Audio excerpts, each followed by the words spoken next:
2001, nous avons décidé de construire une clinique privée où on voulait opérer des chevaux. Donc on a eu la chance de pouvoir construire ça et en 2004, en octobre 2004, on a opéré notre premier cheval ici au sein de, à l'époque, ce qui s'appelait le cabinet vétérinaire Players. C'était une structure qui ne faisait que de la chirurgie orthopédique et des cas non urgents. On a fait ça pendant des années et en 2012, nous avons décidé d'agrandir nos activités et par d'heureuses rencontres avec des gens extrêmement efficaces et performants, nous avons décidé de créer la clinique vétérinaire Banway où on opère les chevaux 24 heures sur 24, 7 jours sur 7, que ce soit pour la chirurgie de colique urgente, tissu mou, mais aussi tout ce qui est tissu dur, fractures et autres. C'est la première clinique équine privée de Wallonie. Comme tous ces projets, ce sont des projets un peu fous, ça demande beaucoup d'optimisme, ça demande beaucoup de patience et grâce à des bonnes volontés et des gens extrêmement compétents, on a pu créer cet endroit. Ici, on reçoit un cheval qui a fait des coliques ce matin.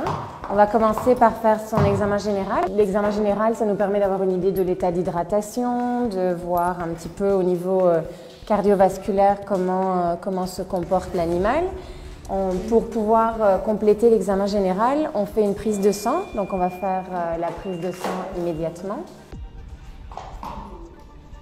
Une fois qu'on a fait l'examen général, on va fouiller le cheval pour voir un petit peu ce qui se passe au niveau des intestins. On met le cheval dans le travail pour pouvoir effectuer une palpation transrectale. Donc à la palpation transrectale, on va essayer de voir la position du gros intestin et si on a une distension du gros intestin ou du petit intestin. On a pu créer une synergie entre différentes personnes, donc Laurine Lecoq, moi-même et mon époux, le docteur Foch. Et aussi, on a trouvé des chirurgiens qui viennent de partout en Europe, qui viennent d'Espagne, qui viennent de France. Et on a réussi à former une équipe internationale, très hétéroclite, avec beaucoup d'expérience, des vrais professionnels du cheval, de la médecine interne, de la chirurgie, qui ont mis toutes leurs compétences ensemble pour créer la clinique vétérinaire Banway. Donc on a une équipe perpétuelle de 5 vétérinaires, 2 internes, un anesthésiste, un chirurgien, plus encore d'autres vétérinaires qui sont 24 heures sur 24 ici à la clinique vétérinaire Banway et qui sont aptes à recevoir toutes les urgences. Bonjour, vous apportez l'animal. Tu sais où il va, Florence? Tu l'installes? Donc c'est par ici que les chevaux qui arrivent en urgence ou pour des consultations, des interventions comme celui-ci maintenant rentrent. On a 2 salles de consultation. Ceci, c'est la salle de consultation où on va recevoir tous les cas abdominaux, donc les coliques et autres. C'est ici qu'on va évaluer si le cheval doit passer en médecine ou s'il doit aller en chirurgie. C'est aussi dans ces salles qu'on reçoit les chevaux pour la reproduction. Dans la 2e salle de consultation, c'est une salle où on réalise tout ce qui est orthopédie, donc les anesthésies, les infiltrations, c'est ici qu'on change les bandages et c'est ici qu'on les pèse pour préparer éventuellement une anesthésie. On passe dans la zone chirurgicale, donc on a un box de soins intensifs où le cheval peut attendre et être stabilisé avant de passer en chirurgie. Ici, c'est le box d'anesthésie. C'est ici que le cheval va être induit.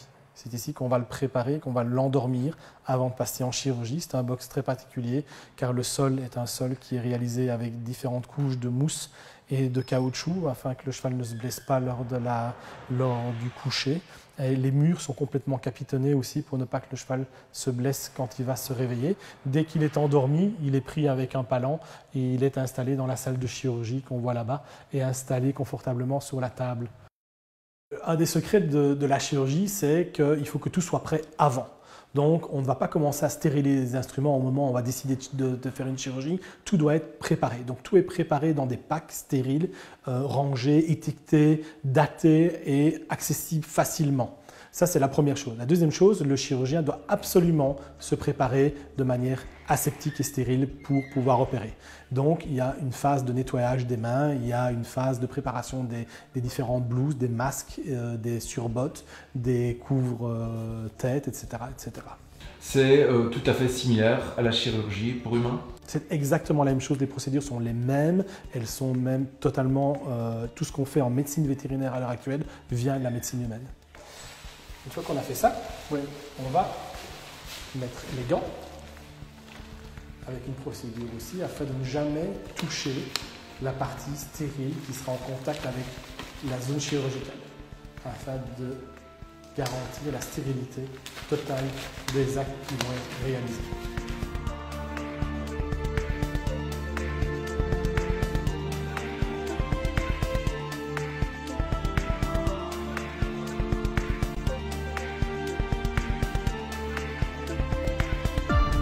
On peut recevoir tout type d'urgence, que ce soit des urgences osseuses, fractures et autres, ou que ce soit des urgences abdominales, tissus. Ici, on est dans le laboratoire.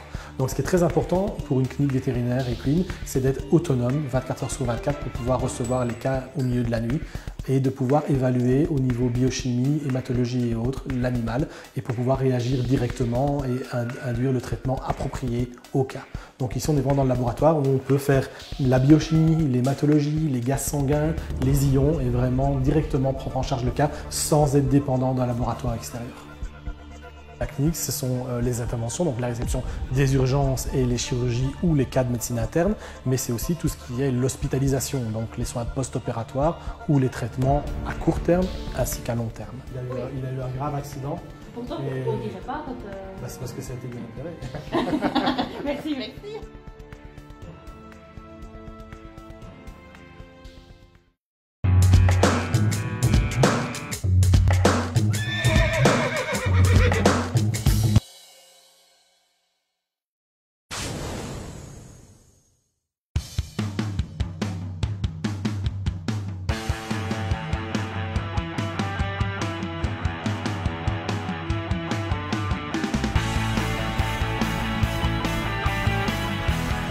Les enfants sont heureux comme tout, heureux, stressés, tracassés de venir dans un endroit prestigieux comme le Jumping 3 étoiles de Liège.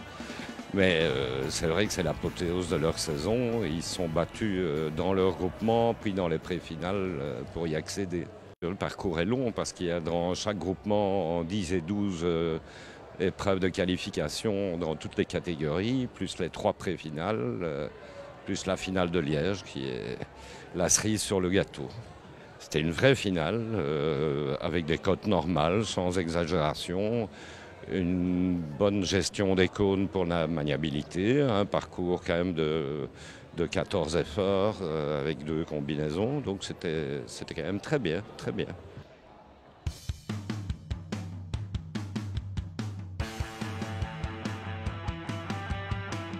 On voit aussi que les enfants progressent, les ponnettes sont de plus en plus soignées, toilettées. Je pense que la maniabilité leur amène pas mal d'expérience, ça les oblige à avoir une bonne géométrie de parcours, à bien gérer leur tracé. Il y a encore plein de choses à faire, mais je pense qu'on est sur la bonne voie.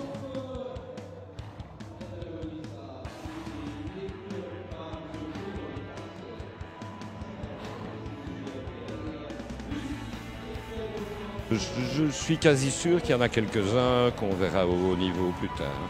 Quelques enfants qui ont une très belle équitation, très classique. Et donc on espère qu'ils suivront le mouvement.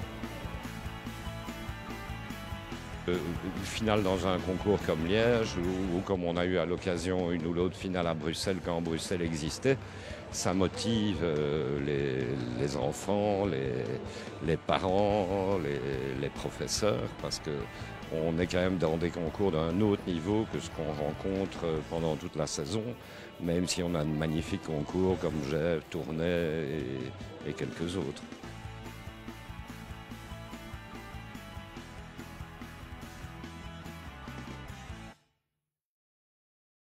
Les infos de la Ligue, c'est également chaque mois dans l'Equimac.